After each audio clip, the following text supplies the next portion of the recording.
আজকে আমরা শিখব অর্ডার লিস্ট। তো আমি একটা অর্ডার লিস্ট এখানে দিয়েছি, order list apple, banana, orange. তো আমরা যে সকল ট্যাগ এবং অ্যাট্রিবিউট সম্পর্কে জানবো সেগুলো আমরা প্রথমে লিখে নিই।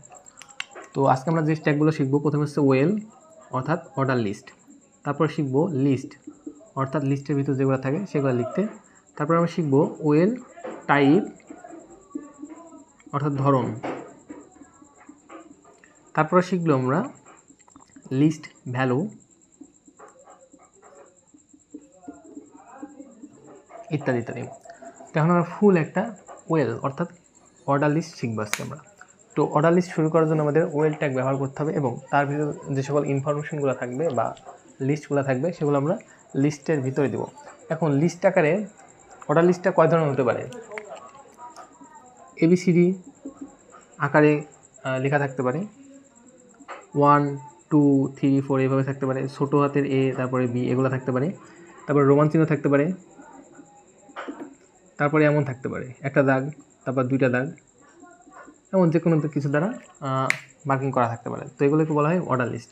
তো এখন আমরা এখানে একটা অর্ডার লিস্ট লিখেছি, order list apple, banana, orange, একটা 1 2 করে মার্কিং করা আছে। তো সেক্ষেত্রে আমরা কীভাবে করবো দেখো, প্রথমে আমরা এখানে কিন্তু কোনো প্যারাগ্রাফ না, এটা একটা হেডিং। তো এই কারণে আমরা 1 থেকে 6 পর্যন্ত যে হেডিং শিখছি আমরা সেখান থেকে আমরা যে কোনো একটা ব্যবহার করতে পারি। তবে একদম প্রথম থেকে শুরু করছি, ডক টাইপ HTML, তারপরে HTML বডি। এখন আমরা কি করব, বডির ভিতরে H2 দিয়ে দিলাম, ঠিক আছে, হেডি order list.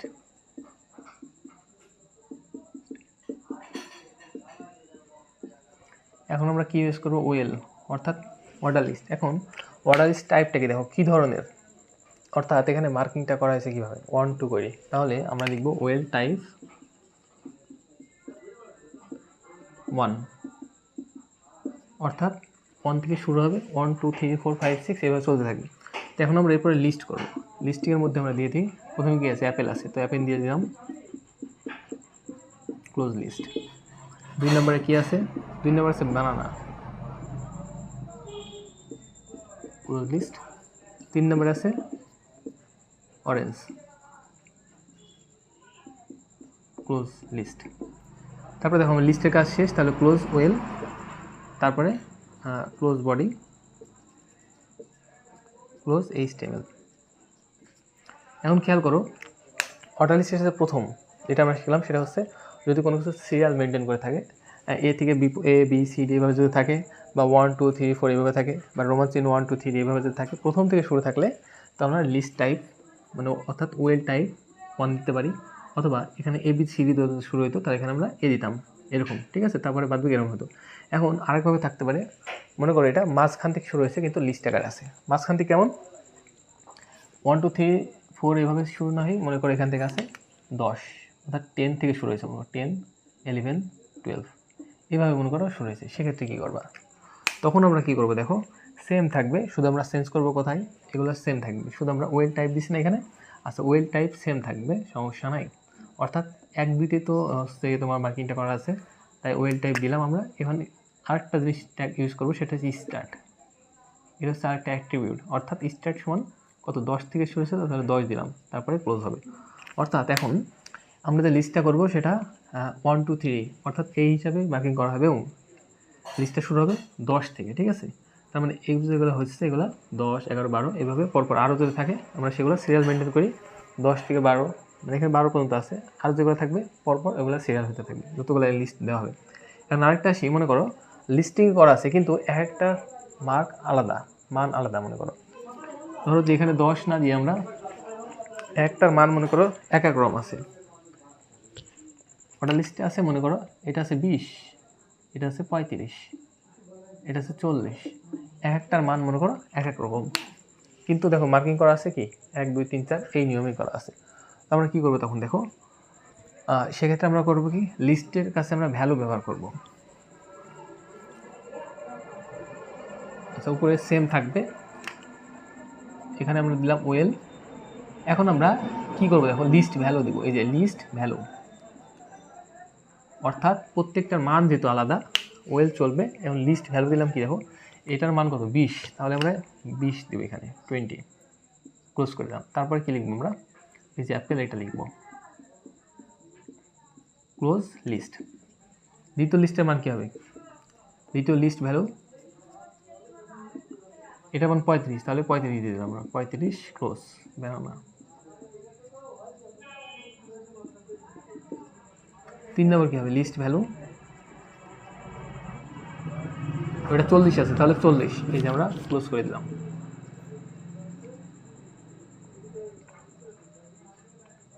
Close list, close well, close body, close HTML. অর্থাৎ কোনো লিস্ট যদি মনে করো প্রথম থেকে শুরু হয়েছে 1 2 3 এইভাবে, অথবা এ বি সি ডি অথবা রোমান চিহ্নের রোমান সংখ্যা যেটা সেটা দ্বারা শুরু হয়েছে, সেক্ষেত্রে আমরা কী করবো, যদি প্রথম থেকে শুরু হয়, গণনা যদি প্রথম থেকে শুরু হয়, তাহলে আমরা এখানে কি লিখতে পারি, ওয়েল টাইপ দেবো আমরা, ওয়েল টাইপ, এখানে লিখবো ওয়েল টাইপ। ওয়েল টাইপ লেখার পরে আমরা 1 দিতে পারি, অথবা এ দিলাম, অথবা বড় হাতের এ, অথবা রোমান চিহ্ন দিতে পারি। এগুলো দেওয়ার পরে এভাবে ক্লোজ করে দেবো। তার মানে লেখাটা শুরু হবে এখান থেকে 1 2 চলতে থাকবে। তারপরে জাস্ট ভ্যালু আমরা দেবো না, শুধু লিস্ট দেবো, এলআই লিখবো, ঠিক আছে। এলআই দিলেই পরপর প্রথম থেকে শুরু হয়ে যাবে। আর যদি কোনো অর্ডার লিস্ট তোমরা দেখো যে মাঝখান থেকে শুরু হয়েছে, মনে করে এমন আছে, এই মনে করে নাম দিলাম আমি আবির, সিয়াম, সোহেল ইত্যাদি আছে, মনে করো মাঝখান থেকে শুরু হয়েছে, মাঝখান থেকে কেমন মনে করো 5 6 7, আচ্ছা বারবার সংখ্যায় দেখানো হচ্ছে, আমরা একটু এবিসিডিতে নিই, ঠিক আছে। মনে করো এখানে আছে ই দ্বারা কাউন্ট করা আছে, ই এফ জি, তারপরে এবার সিরিয়াল মেনটেন করবো, আরও অনেকগুলো আছে। তো এই যে এবিসিডি দ্বারা কিন্তু গণনা করা হয়েছে, কিন্তু মাঝখান থেকে আছে, অর্থাৎ এ থেকে নয়। সেক্ষেত্রে কী করবো আমরা, এখানে লিখবো ওয়েল টাইপ, লেখার পরে আমরা দিব এবিসি, অর্থাৎ ছোট হাতের এবিসিডিতে গণনা করা হয়েছে, তো আমরা ওয়েল টাইপ দেবো ছোট হাতের এ, এবং স্টার্ট কোথা থেকে শুরু হয়েছে, অর্থাৎ শুরু হয়েছে কোথা থেকে, শুরু হয়েছে ই থেকে, তাহলে আমরা লিখবো এখানে হবে এরকম যে ওয়েল টাইপ সমান সমান কি এবিসিডি দ্বারা শুরু হয়েছে, তাহলে এ থেকে দিলাম আমি, অর্থাৎ এবিসিতে গণনা করা হবে। এখন স্টার্ট দেবো আমরা, তারপর স্টার্ট শুরু হয়েছে কোথা থেকে, ই থেকে শুরু হয়েছে, তাহলে এখানে ই ব্যবহার করবো আমরা, তারপর ক্লোজ করে দিব। তারপরে বাকিগুলো কী করবো, লিস্ট করে দিব, শুধু লিস্ট লিখবো আমরা, শুধু লিস্ট লিখবো, দেন মানগুলো লিখবো, হয়ে যাবে, ঠিক আছে। আরেকটা বিষয় আসি সবার শেষে, সেটা হচ্ছে যদি এক একটার মান এক এক রকম হয়ে থাকে, মনে করো টেবিল যে ডাটাগুলো আছে মনে করো বা লিস্টিংগুলো আছে, সেগুলোর মান একটা এক রকম, একটার মান 10, একটার মান 20, অথবা একটার মান এ, একটার মান এস, একটার মান এম, অথবা গণনার মধ্যে চলে একটার মান হচ্ছে সি, একটার মান ডি, একটার মান ই, বা অন্যরকম, মনে করো এক একটার মান এক একটা মানে আলাদা আলাদা। সেক্ষেত্রে আমরা কী করবো, ওয়েল ট্যাগ ব্যবহার করার পরে লিস্টে আমরা ভ্যালু যোগ করবো, অর্থাৎ এই অ্যাট্রিবিউটটা আমরা ইউজ করবো, অর্থাৎ ওইটার মান হবে ওইটা, এই ভ্যালুর থেকে আমরা যেটা দিব ওইখানে সেই মানটাই ব্যবহার হবে। আশা করি তোমরা সম্পূর্ণ অর্ডার লিস্টটা ক্লিয়ার হতে পারছো। এখানে 3 প্রকার থাকবে, সো আমার মনে হয় না আর তোমাদের কোনো সমস্যা হবে। যদি প্রথম থেকে শুরু হয় সেক্ষেত্রে আমরা কী করবো, ওয়েল টাইপ, যদি মাঝখান থেকে শুরু হয় কিন্তু গণনা চলতে থাকে পর্যায়ক্রমিকভাবে, সেক্ষেত্রে আমরা ওয়েল টাইপ দেবো, তারপর কী লিখবো, স্টার্ট অ্যাট্রিবিউট ব্যবহার করব। আর যদি প্রত্যেকটা ডাটার মান আলাদা আলাদা হয় সেক্ষেত্রে আমরা কী করব, ওয়ে লিস্ট ভ্যালু ব্যবহার করবো, তখন লিস্ট ভ্যালু LIVALUE। আশা করি তোমরা অর্ডার লিস্টটা ক্লিয়ার হতে পেরেছো প্রিয় শিক্ষার্থীবৃন্দ। আজকে ক্লাস এই পর্যন্তই, আল্লাহ হাফেজ।